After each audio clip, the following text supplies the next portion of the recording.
Apa barang yang masuk kita tidak tahu, itu kan bahaya. Kalau narkoba masuk gimana coba? Nah, Atau barang-barang berbahaya lain yang masuk, apa coba? Atau ada barang-barang selundupan yang masuk lainnya untuk kemudian disebar di Indonesia, kita juga tahu ini kan bahaya sekali gitu. Padahal kita ini negara loh gitu ya. Ini bukan apa namanya? Bukan komunitas main-main iya, gitu. Ini negara. Nah, jadi negara. kita ini dengan kejadian itu menunjukkan bahwa kita dalam posisi yang sangat lemah. Mhm. Tapi, ya lagi-lagi tapi, itu yang membuat begitu, itu kan rezim. Karena banyak kasus yang tidak diungkap ke publik. Ya, tahun 2023 misalnya itu kan ada kasus kebakaran yang besar, smelter terbakar. Kemudian beberapa kali itu kebakaran kecil termasuk menewaskan salah satu influencer perempuan pekerja sana. Kan jarang sekali diungkap di publik ya. Di Morowali itu kejadiannya itu. Kemudian juga kasus misalnya berapa realitas jumlah warga negara asing yang bekerja di sana. Dan mohon bisa ditata ulang gitu. Jangan sampai yang pekerja cuma nyapu, mungkin kenapa harus dari Luar, WNA mungkin nyapunya pakai drone kali ya mungkin ya. Jadi butuh keahlian khusus. Keahlian khusus tadi ya. Kita positive thinking sekali gitu. Nah, itu menjadi hal yang perlu di bila perlu tuh harus dilakukan semacam audit menyeluruh gitu di perusahaan-perusahaan basis ini. Ini belum di perusahaan-perusahaan yang lain gitu. Ya, ini yang menurut saya kalau calon presiden 2019 itu ngomong bocor. Ini salah satu kebocoran. Halus atau besar? Ini bukan halus lagi. Bukan halus lagi.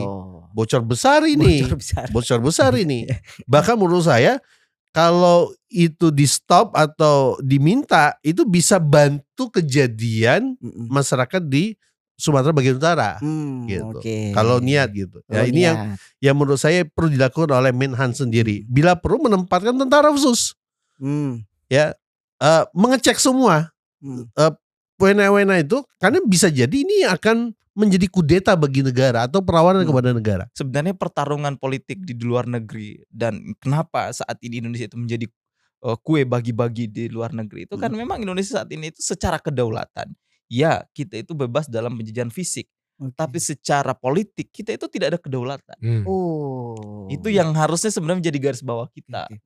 Bahwa negeri kita ini secara politik dan ekonomi kita itu tidak memiliki kedaulatan sama sekali. Terjajah berarti terjajah secara struktural bidang ekonomi dan politik. Masih terjajah gitu. Iya. Buktinya apa? Misalnya kita bahas tentang KUHP. KUHP walaupun kemarin telah direvisi jadi KUHP baru, semua isi pasal-pasalnya itu masih mengandung KUHP yang lama. Ya penjajah politik sama. Berasal dari dari jajahan Belanda, berarti kita kembali kepada Romawi lagi tuh. Ya kan, kembali berasal dari Yunani, Romawi dan seterusnya. Ya kan? Begitupun dan ekonomi kita saat ini tidak lepas dari ekonomi perputaran ekonomi dari Amerika dan China.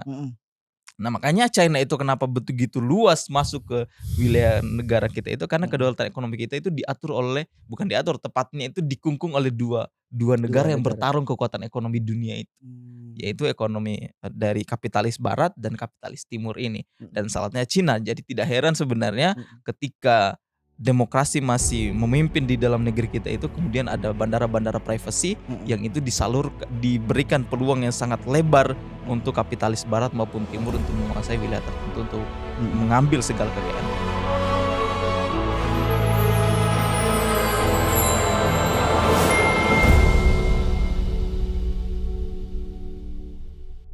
Assalamualaikum warahmatullahi wabarakatuh. Alhamdulillah berjumpa lagi bersama saya tentunya di Kejar Deadline. Dan kali ini alhamdulillah kita masih formasi lengkap.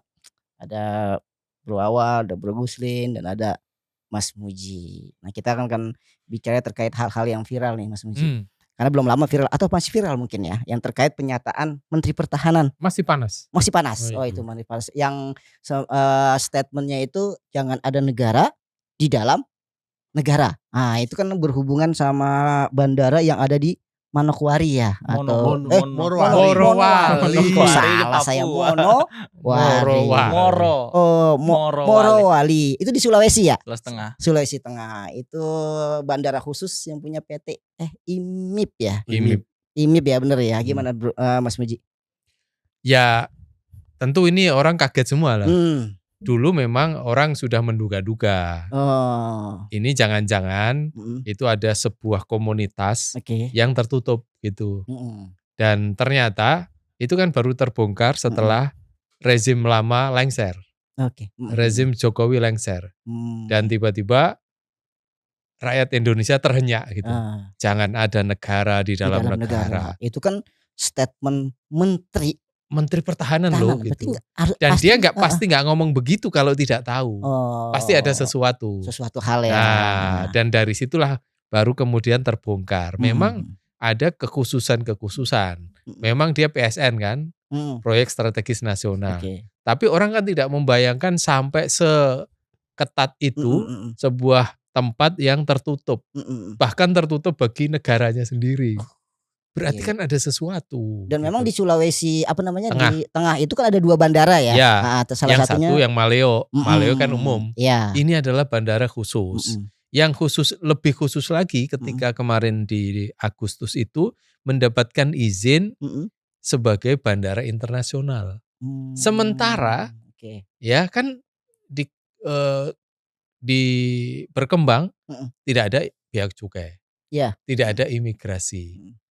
Coba bayangkan kalau sebuah bandara itu terbuka keluar, tidak ada yang menjaga. Kan imigrasi menjaga orangnya, bea cukai menjaga barangnya. Apa yang terjadi?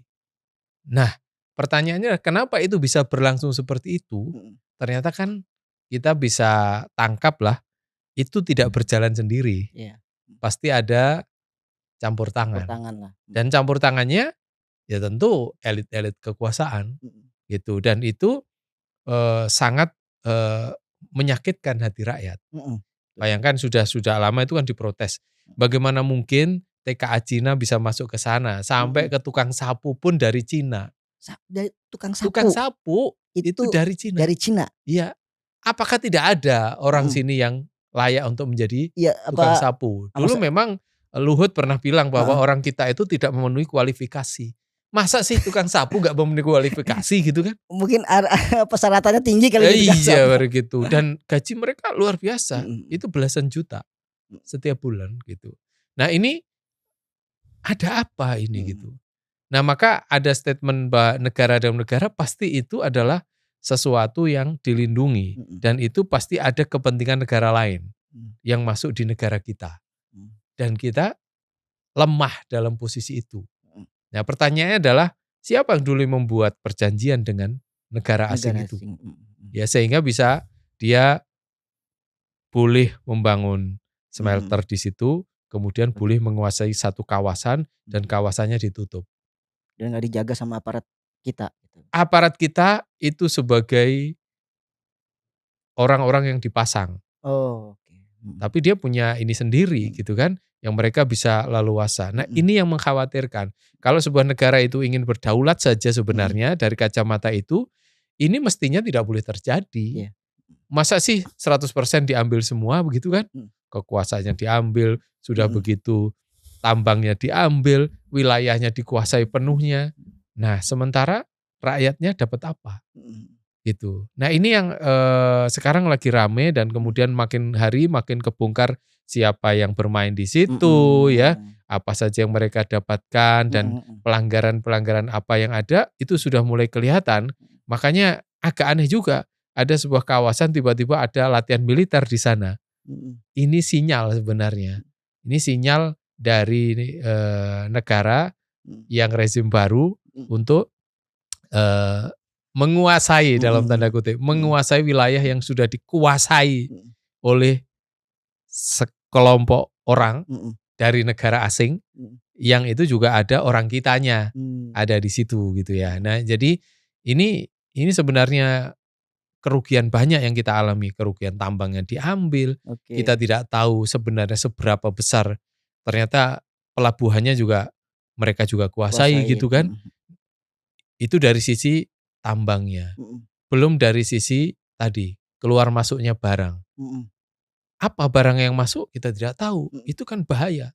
Kalau narkoba masuk gimana coba? Atau barang-barang berbahaya lain yang masuk, apa coba? Atau ada barang-barang selundupan yang masuk lainnya untuk kemudian disebar di Indonesia, kita juga tahu ini kan bahaya sekali gitu. Padahal kita ini negara loh gitu ya. Ini bukan apa namanya? Bukan komunitas main-main gitu. Iya. Ini negara. Nah, jadi Negara. kita ini dengan kejadian itu menunjukkan bahwa kita dalam posisi yang sangat lemah. Tapi, ya lagi-lagi tapi, itu yang membuat begitu itu kan rezim.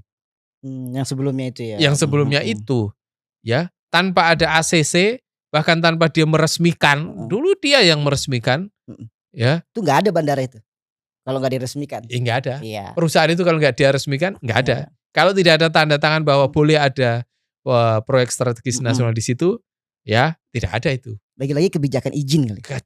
Itu yang dilegalkan, Kan. diproduksi oleh negara. Gitu. Ini legal tapi berasa ilegal gak sih? Iya. ini ya hal yang sangat membahayakan negara gitu kan. Gimana berawal? Ini berawal merem-merem aja ini. Saya pura-pura tertidur. Oh, pura-pura tertidur apa pura-pura nggak tahu nih? Pura-pura tertidur. Oke. Ya. Bayangkan itu kan perusahaan ini dirilis di 2013, 2014, 2015 ya. Oke. Baru resmi terbangun 2015. Kepanjangan perusahaan ini kan PT Indonesia Morowali Industrial Park. Lahannya menguasai 3.800 hektar. Ya, artinya sekitar 4.000 lapangan bola. Ya. 4.000? Lapangan bola. 4.000 lapangan bola. Luas ya? Bukan luas saja, sangat luas. Dan Sangat tadi luas. yang dibicarakan soal bandara itu panjang lintasannya 2,5 kilometer. 2.500 meter. Cukup untuk mendarat kapal besar? Cukup untuk mendarat kapal Boeing 737. Pesawat. Boeing.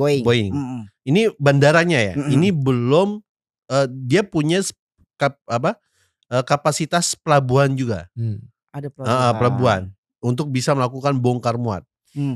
Jadi kalau Syafri Samsudin, Menteri Pertahanan jadi ketika Pak Menteri itu ngomong begitu tuh, jangan ada negara di dalam negara, itu ketika ada sesuatu yang menurut saya agak spesial. Karena apa? Apa itu? Itu ada pelatihan TNI di situ. Oke. Jadi TNI melakukan latihan di bandara privasi itu. Di bandara IMIP itu? Iya, bukan bandara Maleo. Maleo bukan, tapi bandara milik perusahaan itu. Artinya ketika Menhan melakukan itu, ini ada sesuatu hal yang ya, luar biasa bertanya-tanya kan gitu. Itu satu sisi. Ada kejadian misalnya gini ya, di 2013 itu saya ada undangan kegiatan di Kendari. Itu bukan mayoritas, semua penumpang lokal yang di pesawat itu orang lokal semua. 2015, 2014, 2015 itu ada agenda. Saya ngisi salah satu tempat di Kendari, itu yang naik pesawat saya itu antriannya itu 80% kayaknya orang Cina, Tiongkok, RRT, Republik Rakyat Tiongkok. 80%. 80%. Kenapa saya bisa pastikan 80% itu? Karena saya bisa hitung waktu itu yang orang dalam negeri itu siapa dan kemampuan bahasa Inggris mereka itu berapa. Sehingga saya naik maskapai batik. Maskapai batik ini kan biasanya kalau ada penerbangan dapat makanan. Ya. Nah, penumpang yang di depan kita itu dia pengen nambah, pengen minta. Tapi dengan bahasa Mandarin. Entah bahasa Mandarin, entah bahasa apa ya gitu ya. Nah, saya di belakang nih, sampai pramugarinya aja bingung itu bahasa apa. Ini ngomong apa ya, gitu ngomong apa. Ternyata minta nambah lagi, padahal nggak boleh kan. Di aturan Batik Air itu tidak boleh nambah penumpang ekonomi misalnya gitu. Artinya, dan kenapa saya bisa pastikan yang bersangkutan itu orang luar negeri, karena bukan paspor Indonesia. Karena kita ngerti kan paspor itu gimana bentuknya gitu loh. Ya. Nah, artinya apa yang dinyatakan tadi Mas Muji, ya kita menjadi pertanyaan juga, kenapa sampai Menhan itu melakukan itu? Meskipun ada pernyataan-pernyataan pendukung-pendukung rezim sebelumnya, ya ini orang biasa saja segala macam lah gitu. Tapi menurut saya ada yang masuk logika ketika Prof. Ihsanuddin Nursi itu menyatakan bahwasanya yang datang ke sana orang-orang Tiongkok itu adalah mereka yang wajib militer dan pernah melakukan wajib militer. Ketika dia keluar ke luar negeri, dia sudah mendapatkan pendidikan wajib militer di negara sebelumnya, di negaranya. Di negaranya gitu.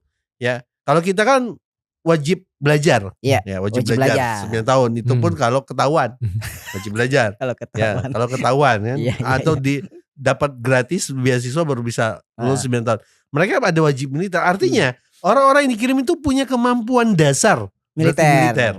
Maka wajar kalau ketika ada pernyataan dari salah satu mantan pekerja itu di sana memang ada security sendiri gitu. Di luar bahkan kata si X ini mengatakan jangankan polisi, bupati saja itu belum tentu bisa masuk. Bupati belum tentu bisa masuk. Kalau dinyatakan yang bersangkutan X itu mengatakan 5.000 karyawan China misalnya RRT itu menurut saya enggak kurang, tapi lebih dari itu.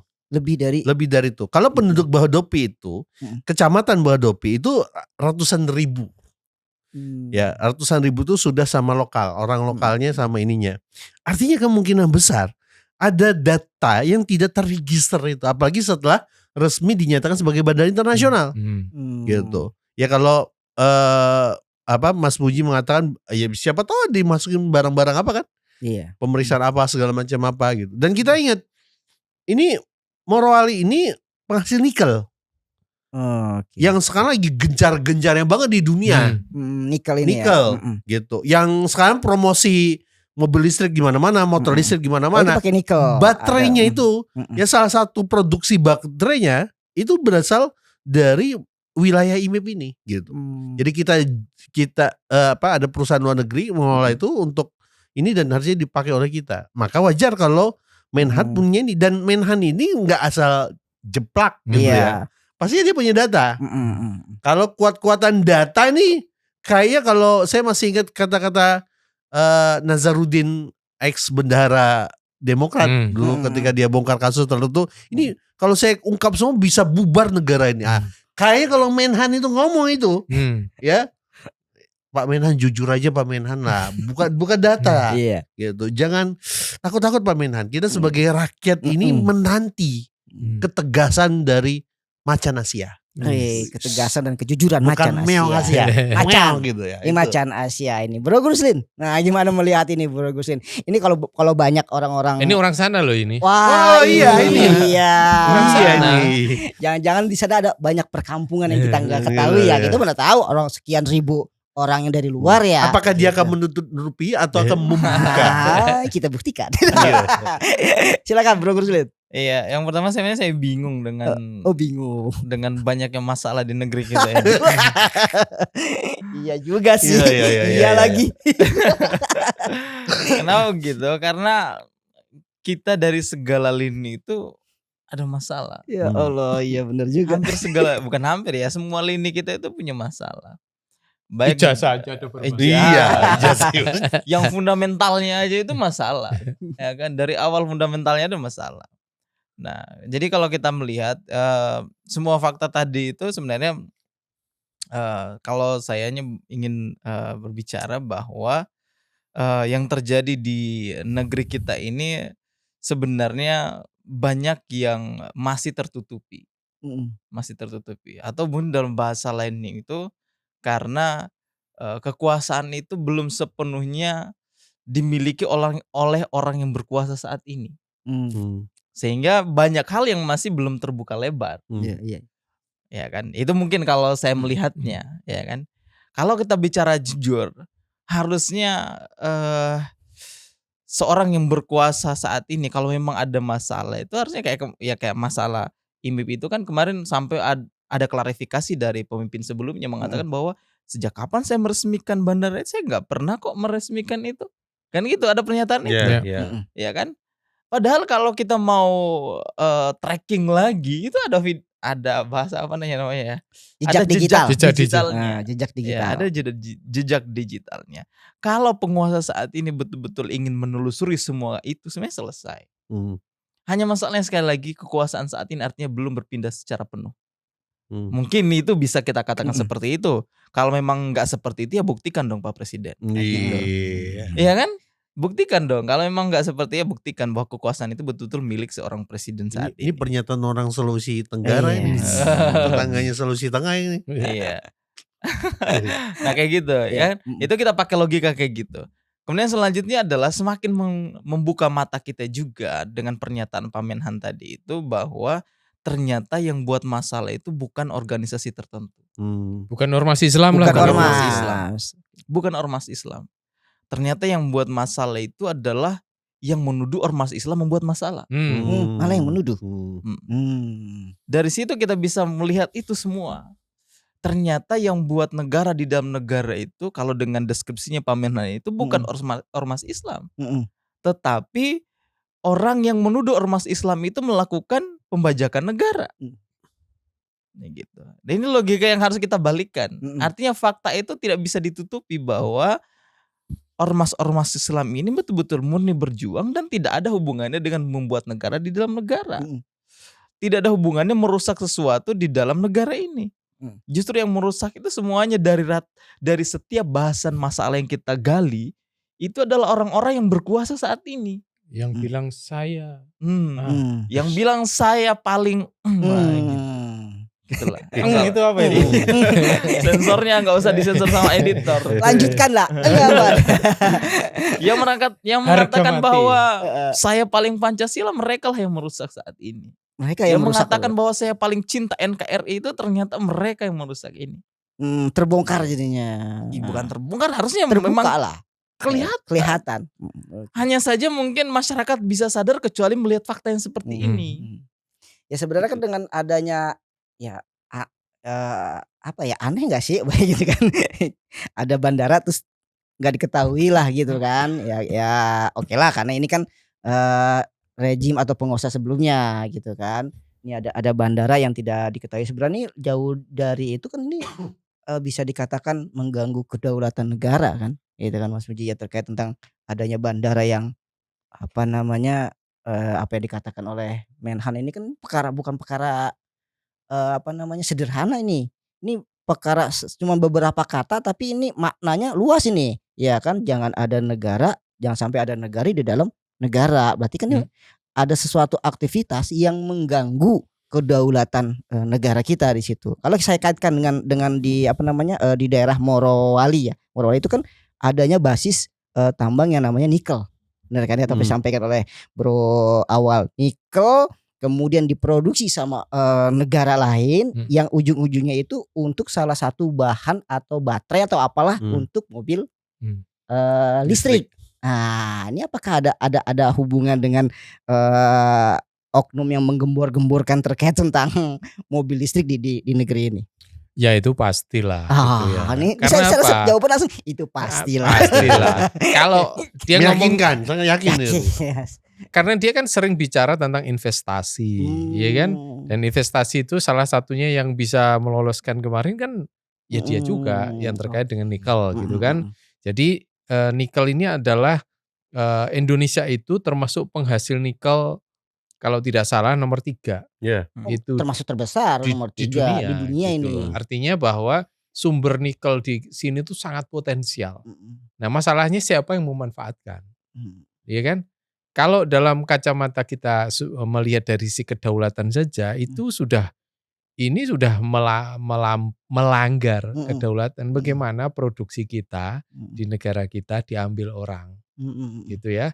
Dan menurut datanya Faisal Basri, itu kan yang banyak berapa juta ton itu tidak dilaporkan dan tidak masuk ke negara. Ini bisa dilihat lagi lah. Langsung aja itu kan. Iya, nggak tahu lewatnya mana. Nah, kemudian banyak orang menduga, ya jangan-jangan lewatnya kayak begitu. Karena tidak ada yang mengawasi. Ya mungkin dia berdalih macam-macam lah. Tapi ini adalah benda potensial dalam sebuah negara, ini harus diawasi. Nah, yang lebih penting sebenarnya adalah keberadaan orang asing dalam sebuah negara melakukan aktivitas. Iya. Itu harus harus terawasi, Mm-mm. ya. Nah, kalau dalam Islam sendiri kan begitu. Mm-mm. Tidak boleh orang asing apalagi dia kafir harbi, Mm-mm. fi'lan atau kafir harbi muahid, itu kan tetap dia harus dalam pengawasan. Mm-mm. Tidak kemudian bebas malah mengambil Sumber daya alam gitu loh. Nah, pertanyaannya apakah kita tidak bisa sih mengelola sumber daya alam itu? Apa begitu bodohnya kita ini? Sampai ya, harus sampai orang lain yang harus ambil, sampai nyapu pun harus orang lain gitu loh. Sampai dikasih jalur lah bahasanya. Iya gitu loh. Ya kan? Apakah di kita itu sudah tidak ada pengangguran lagi? Udah kaya semua kali ya. Iya. Padahal di daerah situ, kecamatan apa tadi? Bagodompi itu orang banyak butuh pekerjaan. Iya betul. Iya kan? Banyak butuh pekerjaan dan tingkat kesejahteraan mereka rendah. Nah, setelah ada itu apa yang terjadi? Ikan-ikan mereka mati. Iya. Lautnya tercemar. Ya. Kemudian banyak hal lah begitu ya. Yang itu juga diungkap di film Indonesia Baru. Watchdog Indonesia Baru. Betapa hancurnya negeri kita itu. Nah ini dampaknya sudah nyata. Nah tinggal masalahnya adalah seberapa serius sekarang nih. Seberapa serius negara menangani itu. Jangan sampai kemudian ganti pemain. Kalau udah ganti pemain? Ganti pemain ya sama aja sami mawon. Kemarin ini rejim lama. Ya yang sekarang orangnya ganti, nanti rejim baru ini gitu kan. Nah kalau kayak gitu tetap lagi rakyat yang jadi korban itu gitu. Oke, saya bergeser terakhir ke Bro Awal nih sebelum ke Bro Guslin terkait bagaimana pandangan Islam seperti biasa.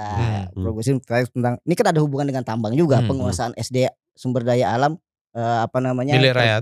Terkait orang asing yang mengelola. Nah itu dari sisi Islamnya seperti apa? Saya ke Bro Awal dulu sebelum ke Bro Guslin. Ini kira-kira apa sih sebenarnya yang harus dilakukan? Terutama pada Menhan. Menhan udah mengatakan statement jangan sampai ada negara di dalam negara. Nah kira-kira kan bukan sekedar statement aja dong. Yeah. Pasti ada loh bang. Apa sih sebenarnya yang dilakukan setelah itu, setelah statement agar ini permasalahan ini bisa diselesaikan? Ya tentu kalau Menhan nggak bisa berlaku sendiri ya. Tidak dianggap terlalu egois. Tapi ini terkait dengan kepentingan nasional tentunya dan keutuhan keamanan nasional. Maka yang harus dilakukan di bandara privasi tadi tidak hanya sekedar di Morowali, ada beberapa bandara privasi perusahaan, ada Freeport itu juga ada bandaranya. Sorowako. Kemudian itu di Sorowako juga ada, kemudian ada juga di Sumbawa ya. Sumbawa itu ada satu gitu. Kemudian ada juga di beberapa wilayah Sumatera ada bandara-bandara kecil ya relatif. Dan ini bandara yang cukup besar menurut saya karena bisa mendaratkan pesawat Boeing loh itu. Itu 727 itu menurut saya cukup besar ya. Bukan pesawat kecil. Bukan pesawat kecil seperti pesawat-pesawat antar pulau kecil bukan gitu. Artinya yang namanya bandara itu adalah sesuatu yang strategis ya. Pintu masuk. Ya, Bandara Soekarno itu termasuk strategis. Ya, kalau terjadi kenapa-napa dengan Soekarno Hatta, Bandara Soekarno Hatta itu berarti mengancam negara. Karena yang namanya bandara itu tempat-tempat strategis. Termasuk ini tadi gitu. Yang kedua adalah kalau ini bukan sekedar cuannya bea cukai bukannya. Menurut saya ini pelanggaran berat menurut saya yang dilakukan oleh IMIP. Pelanggaran berat. Ya, bukan sekedar yaudah silakan diteruskan, jangan. Menurut saya justru harus di stop. Ya, divalidasi ulang segala macam. Karena banyak kasus yang tidak diungkap ke publik. Ya, tahun 2023 misalnya itu kan ada kasus kebakaran yang besar. Smelter terbakar. Kemudian beberapa kali itu kebakaran kecil termasuk menewaskan salah satu influencer perempuan pekerja sana. Kan jarang sekali diungkap di publik ya. Di Morowali itu kejadiannya itu. Kemudian juga kasus misalnya berapa realitas jumlah warga negara asing yang bekerja di sana. Dan mohon bisa ditata ulang gitu. Jangan sampai yang pekerja cuma nyapu, mungkin kenapa harus dari WNA mungkin nyapunya pakai drone kali ya mungkin ya.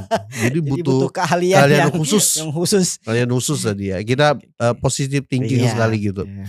Nah, itu menjadi hal yang perlu bila perlu tuh harus dilakukan semacam audit menyeluruh gitu di perusahaan-perusahaan basis ini.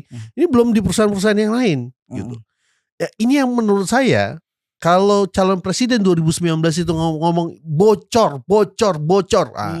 Ini salah satu kebocoran. Halus atau besar? Ini bukan halus lagi. Bukan halus lagi. Bocor besar ini. Bocor besar ini. Bahkan menurut saya kalau itu di stop atau diminta itu bisa bantu kejadian masyarakat di Sumatera bagian utara gitu. Kalau niat gitu. Ya ini yang menurut saya perlu dilakukan oleh Menhan sendiri. Bila perlu menempatkan tentara khusus. Ya, mengecek semua. Wena-wena itu karena bisa jadi ini akan menjadi kudeta bagi negara atau perlawanan kepada negara. Ya bahayalah ini ya, mengganggu kedaulatan negara ya kan. Ini harus diselesaikan dengan secara serius sampai tuntas gitu kan kurang lebih. Bro Guslin, terakhir ini bagaimana sih dari sisi pandangan Islam? Saya lebih tertarik ke arah pengolahan sumber daya alam mungkin ya gitu. Kalau tadi kan bandara dan sebagainya kan akses. Nah kita lihat gitu banyak sekali orang-orang asing ada di situ kan berdasarkan data dan sebagainya. Nah bagaimana sih Islam itu memandang terkait tentang sumber daya alam di negeri kita ini atau di negeri yang lain? Iya, sekali lagi Islam itu kalau kita bahas sangat kompleks membahas tatanan kehidupan nih. Ya, kalau disebutkan Islam itu adalah mungkin way of life lah kalau bahasa sekarang ya. Pandangan hidup yang dia itu telah memiliki segala macam solusi atas segala masalah yang ada. Gitu kita tuh sebenarnya tinggal mengambil dan menerapkan. Hanya masalahnya saat ini banyak yang tidak mengambil itu, seakan-akan Islam itu tidak punya solusi atas masalah yang banyak terjadi di negeri kita. Kemudian adalah persoalan dengan tambang dan sumber daya alam. Islam itu sekali lagi itu membagi kepemilikan menjadi 3 bagian. Kalau kita bahas ya, kepemilikan individu, kepemilikan umum dan negara. Dan tambang itu masuk dalam kepemilikan umum ya. Kalau disebutkan an-nasu syuraka'u fis salasin itu salah satunya masuknya adalah tambang itu karena disebutnya finnar di akhir hadis itu. Nah, dari situ maka kita tinggal kita kelompokkan saja. Nah, perkara-perkara yang itu milik umum maka harus dikembalikan kepada umum yang dikelola oleh negara. Berarti semua kepentingan yang berhubungan dengan kepemilikan umum itu dikelola oleh negara dan semua hasilnya itu diberikan kepada umat karena itu milik umum. Bukan milik negara, tapi milik umum. Beda lagi milik negara soalnya. Ya. Kemudian selanjutnya bagaimana dengan orang asing atau orang-orang di luar negara Islam misalnya itu kemudian menjadi bagian daripada pengelola dari sumber daya alam tadi itu. Dalam pandangan Islam itu tinggal kita lihat. Yang pertama adalah jika dia kafir harbi fi'lan tentunya itu menjadi haram hukumnya. Secara mutlak. Karena tidak ada kerjasama antara Islam dengan kafir harbi fi'lan. Yaitu kafir yang telah terang-terangan memusuhi dan menyerang kaum muslim secara fisik. Itu jelas dalam Islam itu hukumnya haram. Tidak ada kerjasama sedikit pun. Hatta melakukan perjanjian yang mungkin perjanjian itu tidak ada sangkut paut dan keamanan negeri. Itu tidak boleh sama sekali.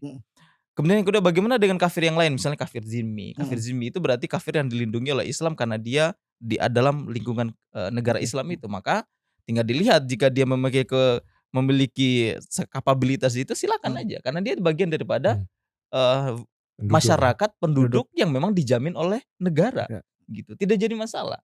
Lalu bagaimana dengan kafir muahid? Nah, kafir muahid tergantung kita lihat perjanjiannya seperti apa. Orang yang memiliki perjanjian atau orang-orang kafir yang punya perjanjian dengan kita, maka Islam itu melihat perjanjiannya, batasan-batasan perjanjiannya apa saja. Nah, di situ tekniknya nanti seorang khalifah yang menentukan itu. Nah, tapi ada satu hal sebenarnya yang saya ingin ungkapkan juga bahwa sebenarnya pertarungan politik di luar negeri dan kenapa saat ini Indonesia itu menjadi kue bagi-bagi di luar negeri itu kan memang Indonesia saat ini itu secara kedaulatan. Ya, kita itu bebas dalam penjajahan fisik. Tapi secara politik kita itu tidak ada kedaulatan. Itu yang harusnya sebenarnya menjadi garis bawah kita. Bahwa negeri kita ini secara politik dan ekonomi kita itu tidak memiliki kedaulatan sama sekali. Terjajah berarti terjajah secara struktural bidang ekonomi dan politik. Masih terjajah gitu. Iya. Buktinya apa? Misalnya kita bahas tentang KUHAP. KUHP. Walaupun kemarin telah direvisi jadi KUHP baru, semua isi pasal-pasalnya itu masih mengandung KUHP yang lama. Ya penjara politik sama, berasal dari dari jajahan Belanda, berarti kita kembali kepada Romawi lagi tuh.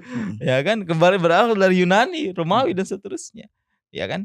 Begitupun dan ekonomi kita saat ini tidak lepas dari ekonomi perputaran ekonomi dari Amerika dan China.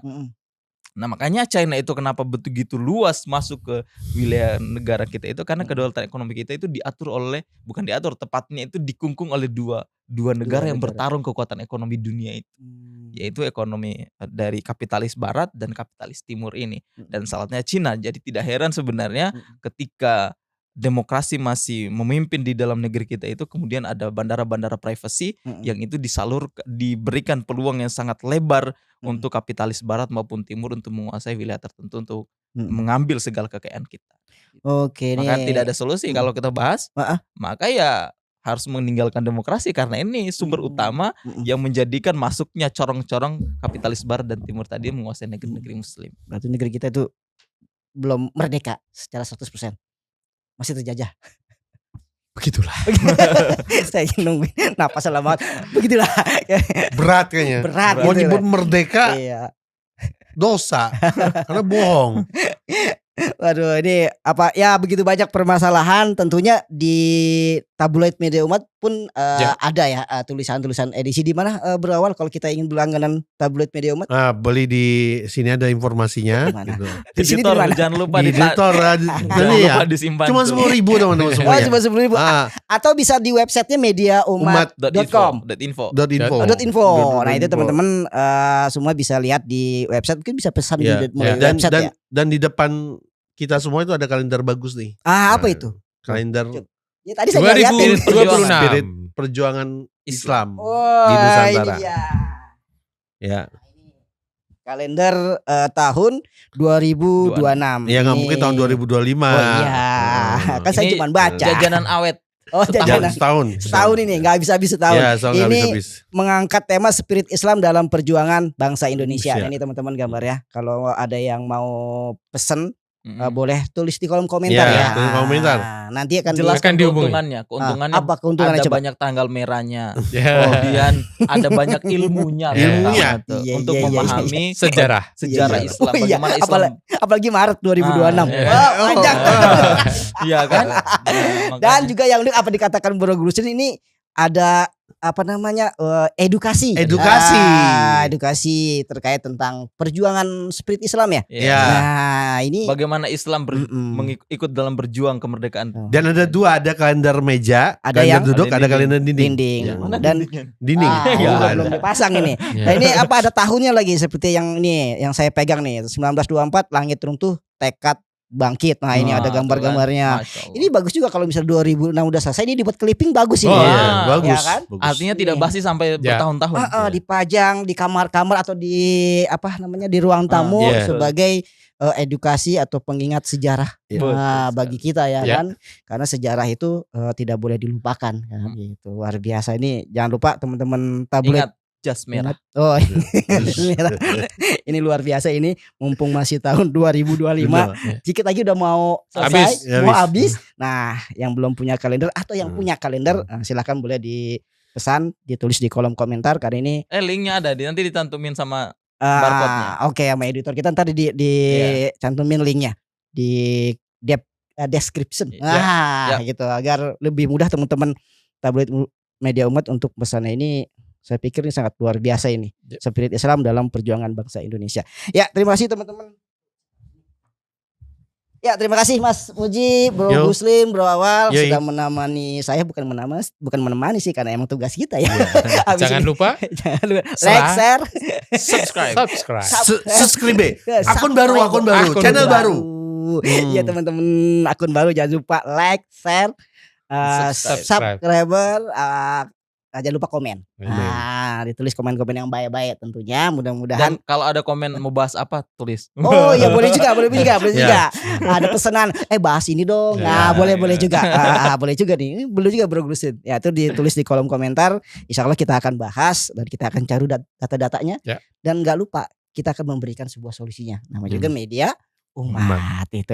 Terima kasih teman-teman semuanya. Mudah-mudahan tetap sehat dan kita bisa melanjutkan pekerjaan kita dengan baik mudah-mudahan. Dan untuk seluruh teman-teman tabloid media umat, saya ucapkan terima kasih telah menyaksikan podcast Dikejar Deadline ini. Mudah-mudahan ini menjadi kebaikan bagi kita semua.